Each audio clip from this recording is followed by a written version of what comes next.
I'm Jon Carmack, an avid biker and a nuclear engineer at the Department of Energy.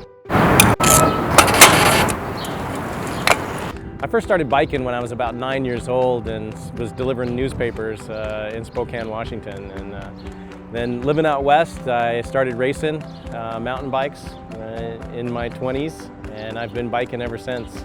I like being outside and the freedom of kind of being able to go where I want to go on my bike and enjoying the fresh sunshine. I've had a lifelong passion for biking and staying in biking because it's a very environmentally friendly endeavor, has very low impact on the environment, and I think I stay the same in nuclear energy for some of the same reasons, that I think it does have a very minimal impact on the environment and still provides us with a large capability for energy production.